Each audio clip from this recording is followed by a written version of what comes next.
এখন আমরা শিখতে যাচ্ছি বাংলা বাক্যের শেষে বা ক্রিয়ার শেষে ব না দেখে ফিউচার ইনডিফিনিট টেন্স দিয়ে সারাদিন কিভাবে ইংরেজিতে কথা বলা যায় এবং লেখা যায়।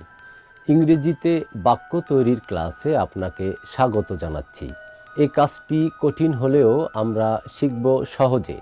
আপনি যে বাংলা বাক্যটিকে ইংরেজিতে করতে চান তার শেষে বা ক্রিয়ার শেষে কিছু অক্ষর দেখেই আমরা ইংলিশ সেন্টেন্স তৈরি করা শিখব। সারাদিন কথা বলবো এবং লিখব। Let's start it easily.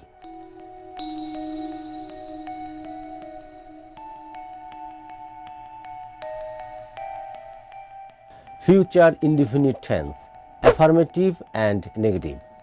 কাকে বলে? ভবিষ্যতে যে কাজ হবে বোঝায় তাকে ফিউচার ইনডিফিনিট টেন্স বলে। চেনার উপায়: বনা। গঠন: উইল প্রেজেন্ট ফর্ম, না ওন্ট প্রেজেন্ট ফর্ম।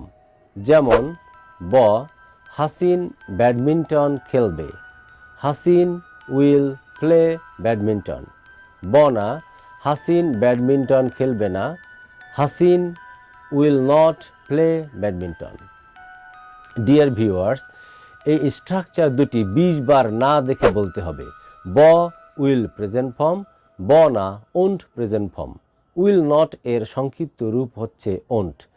চলুন তাহলে এই স্ট্রাকচার দুটি দিয়ে চেষ্টা করি কিভাবে অসংখ্য ইংরেজি বাক্য গঠন করা যাবে, লেখা যাবে এবং কথা বলা যাবে।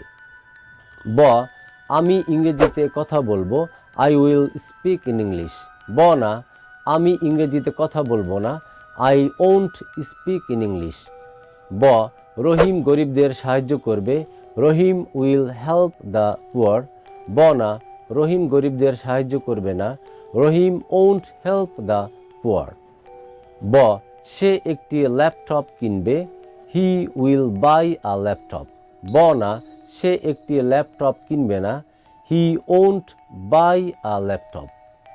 এখন আমরা শিখেছি বাংলা বাক্যের শেষে বা ক্রিয়ার শেষে না দেখে ফিউচার ইনডিফিনিট টেন্স দিয়ে সারাদিন কিভাবে ইংরেজিতে কথা বলা যায় এবং লেখা যায়।